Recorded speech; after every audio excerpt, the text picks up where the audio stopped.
सियासत ये शब्द कहने में बहुत छोटा है, मगर जब बात देश की सियासत की हो तो इसके मायने ही बदल जाते हैं। जहां एक तरफ देश के नए संसद भवन का उद्घाटन देश के प्रधानमंत्री कर रहे थे, वहीं वहां से कुछ ही दूरी पर देश को पूरी दुनिया में सम्मान दिलवाने वाली देश की दो बेटियां अपने हक और सम्मान की लड़ाई लड़ रही थी और उनकी ये दुर्दशा हो रही थी।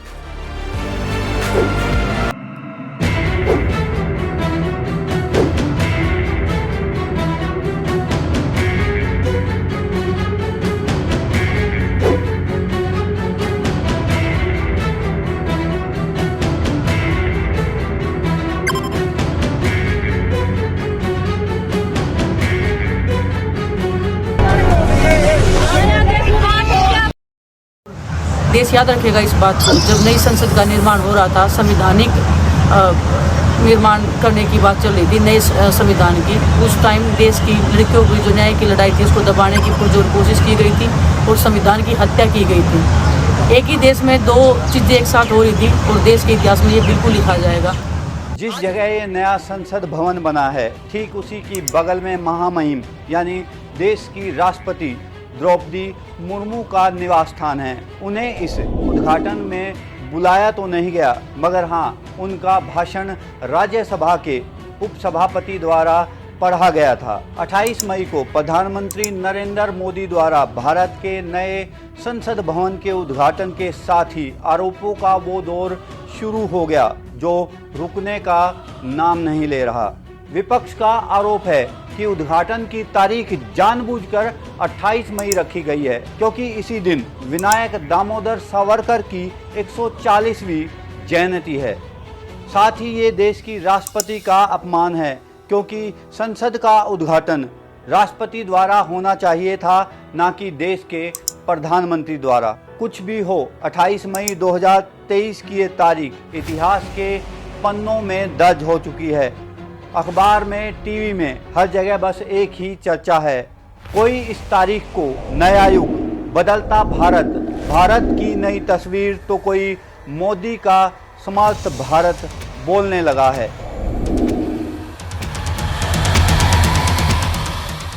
लेकिन मेरी नज़र में 28 मई की ये तारीख शर्मनाक और काले दिन से ज़्यादा कुछ नहीं। दिन भी यही, शहर भी यही, और यहीं से कुछ ही दूरी पर जब सुबह देश के प्रधानमंत्री ने अपने आप को अघोषित सम्राट बना राजदंड अपने हाथों में लिया, ठीक उसी शाम 16 साल की एक मासूम को एक दरिंदे ने सबके सामने 40 बार चाकुओं से गोदा। उसके बाद भी जब इस दरिंदे का मन नहीं भरा तो पत्थर मार के उस मासूम के सर के टुकड़े टुकड़े कर दिए।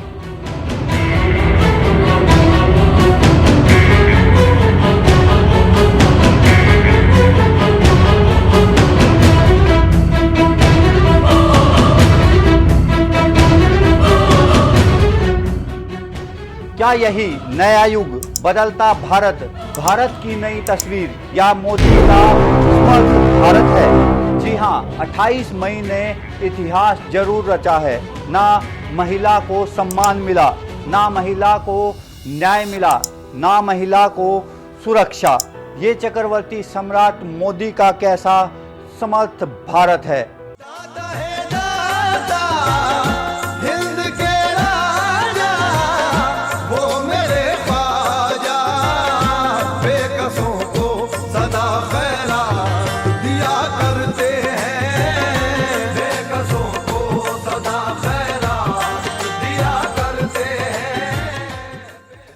नमस्कार दोस्तों, मैं हूं राज सूर्यवंशी। आज चर्चा नए संसद भवन पर हो रही राजनीति की। आपने अभी तक अगर चैनल को सब्सक्राइब नहीं किया है तो प्लीज़ चैनल को सब्सक्राइब कर लें और बेल आइकन को ऑन कर लें, और साथ ही साथ इस एपिसोड को लाइक करना ना भूलें। लोग सवाल उठाने लगे हैं कि आखिर राष्ट्रपति द्रौपदी मुर्मू की बजाय नई संसद का उद्घाटन प्रधानमंत्री ने क्यों किया, जबकि राष्ट्रपति देश का सर्वोच्च संवैधानिक पद है। ऐसे में उनको उद्घाटन में इनवाइट तक नहीं करना राष्ट्रपति का अपमान तो है ही साथ ये सीधा सा एक इशारा भी है कि धीरे धीरे देश के लोकतांत्रिक ढांचे को राजशाही के ढांचे में बदला जा रहा है। शायद इसके पीछे सबसे बड़ी वजह है महत्वाकांक्षा चक्रवर्ती सम्राट बनने की। सवाल ये भी है कि देश में लोकतंत्र है और दंड देने का काम न्यायपालिका करती है, फिर नई संसद के उद्घाटन में राजदंड, धर्मदंड या सिंगोल, इसे आप जो भी बोले, वहां क्यों लाया गया? क्या वाकई में प्रधानमंत्री जी अपने आप को देश का सम्राट मानने लगे हैं, जैसे लंदन के राजा चार्ल्स? यहाँ नेहरू जी ने एक ही दंड बनवाया था तो सम्राट को एक ही दंड से काम चलाना पड़ा। आप ही देखिए क्या इनमें समानता है या नहीं।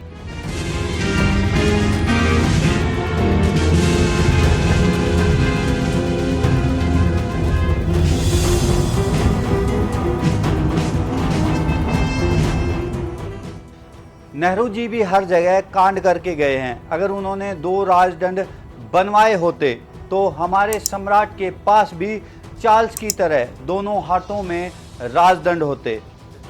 मुझे लगता है कि विपक्ष के चलते ये उद्घाटन थोड़ा छोटा और जल्दबाजी में करना पड़ा, वरना सम्राट अश्वमेध यज्ञ भी आयोजित करते और यज्ञ का घोड़ा भी छोड़ते, जो Pakistan, Afghanistan, Bangladesh, Myanmar, Thailand, Cambodia तक जाता और सम्राट को अखंड भारत का चक्रवर्ती सम्राट घोषित करवाकर ही लौटता। नई संसद में कैसे अखंड भारत का नक्शा लगा हुआ है।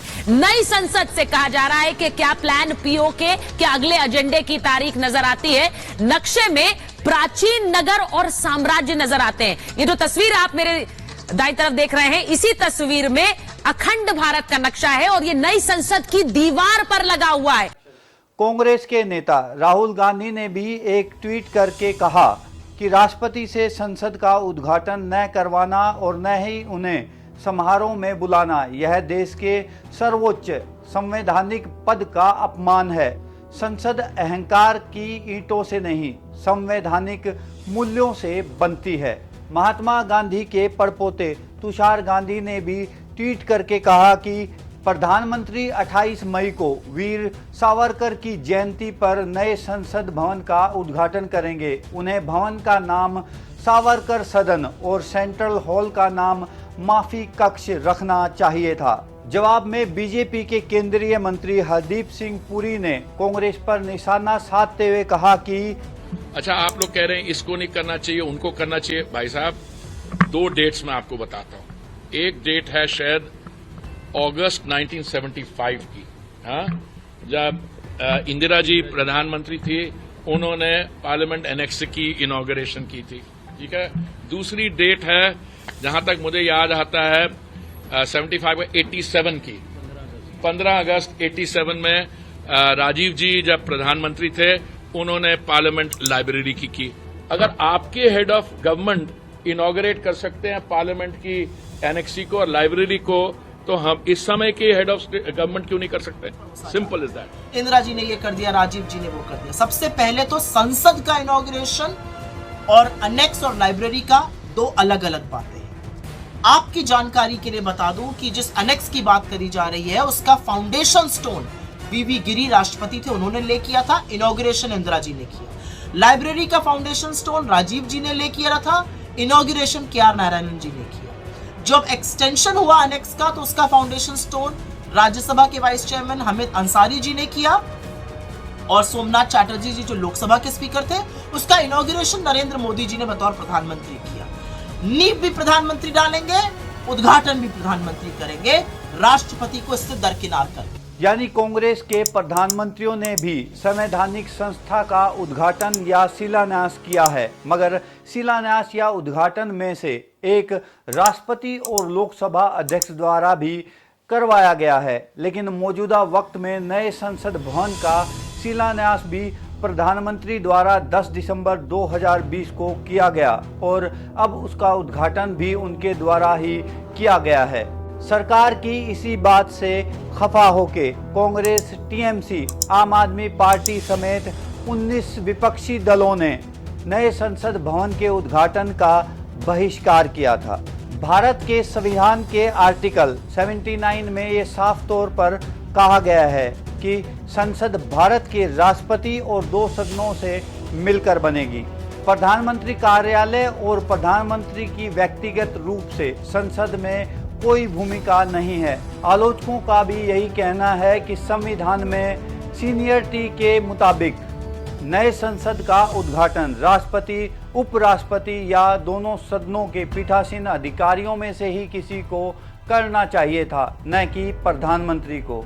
यहाँ मैं आपको बता देता हूँ कि अगर 28 मई को सावरकर की जयंती है तो वहीं देश के प्रथम प्रधानमंत्री जवाहरलाल नेहरू का अंतिम संस्कार भी 28 मई को ही किया गया था। अगर आपको मेरा यह एपिसोड अच्छा लगा तो इसे अपने दोस्तों के साथ शेयर करना ना भूलें। मेरे अगले एपिसोड तक के लिए जय हिंद, जय भारत।